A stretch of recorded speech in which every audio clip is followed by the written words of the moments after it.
Hi అండి, అందరూ ఎలా ఉన్నారు? నేను Santoshi. Welcome back to our channel Santoshi all in one channel. ఈరోజు వచ్చేసి మనం బాయిల్డ్ ఎగ్ అంటే ఎవరికి పెద్ద ఇష్టం ఉండదు కదండి. బాయిల్ చేసిన ఎగ్తో ఫ్రై ఎలా చేయాలన్నది సింపుల్గా ఈజీగా ఇంట్లో కూరగాయలు లేనప్పుడు ఇలా ఒకసారి ట్రై చేసేయండి, చాలా బాగుంటుంది. ప్రాసెస్లోకి వెళ్ళిపోదాం. ముందుగా ఉడకబెట్టిన గుడ్లు 4 గుడ్లు తీసుకున్నానండి నేను. ఇలా చీరి మధ్యలో ఉన్న యెల్లోని సెపరేట్ చేసేసుకోవాలన్నమాట. అది సెపరేట్‌గా పెట్టుకున్న తర్వాత ఈ వైట్‌ని 4 ముక్కల కింద ఈ విధంగా పొడవుగా కట్ చేసుకోవాలండి. అన్నీ కూడా ఇదే విధంగా కట్ చేసుకోవాలి. యెల్లో అన్నది కట్ అవ్వకుండా కట్ చేసుకోవాలన్నమాట. చూసారా, ఈ విధంగా పైన ఇలాగా ఘాటు కింద పెట్టారంటే మీకు ఈజీగా విడిపోతుంది ఎగ్ అన్నది. అప్పుడు యెల్లోని సెపరేట్ చేసేసి ఇలా ముక్కల కింద అన్నీ ఇదే విధంగా కట్ చేసేసుకోవాలి. నేను 4 గుడ్లు కూడా ఇదే విధంగా కట్ చేసేసాను. చూడండి, 4 ఇలా కట్ చేసేసుకున్నాను. దీన్ని పక్కన పెట్టుకుందాం. నెక్స్ట్ వచ్చేసి స్టవ్ ఆన్ చేసి బాండీ పెట్టుకుని ఆయిల్ పోసుకున్నానండి నేను.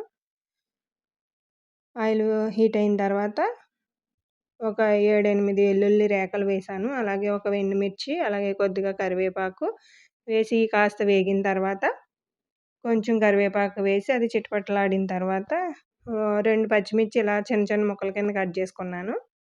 అవి కూడా కాస్త వేగిన తర్వాత 2 మీడియం సైజ్ ఆనియన్స్ వేసుకుంటున్నానండి నేను. చిన్న చిన్న ముక్కల కింద కట్ చేసుకుని అది బాగా వేగాలి. ఆనియన్ అన్నది బాగా వేగాలన్నమాట. మూత పెట్టేసుకుందాం. చూసారా, కాస్త వేగింది కదా. ఇప్పుడు ఒకసారి కలిపేసుకుందాం.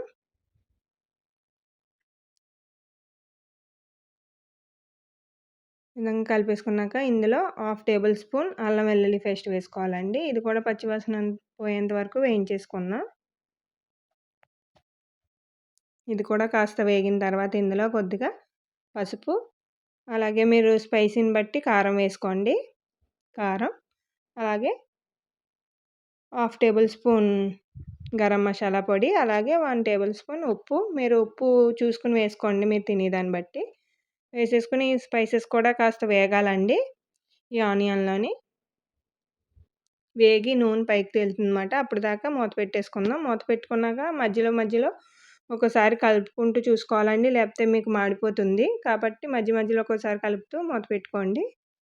చూసారా, వేగిపోయింది కదా. ఇప్పుడు మనం ఆల్రెడీ ఉడికించి పక్కన పెట్టుకున్నాం కదండి ఎగ్ని, అవి వేసేసుకోవాలి.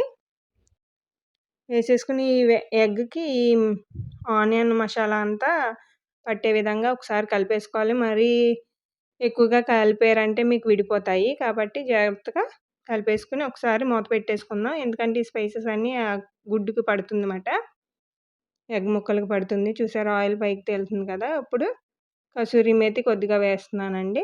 ఫైనల్గా కసూరి మేతి వేసుకుని ఒకసారి కలిపేసుకుని స్టవ్ ఆఫ్ చేసేసుకోవడమే.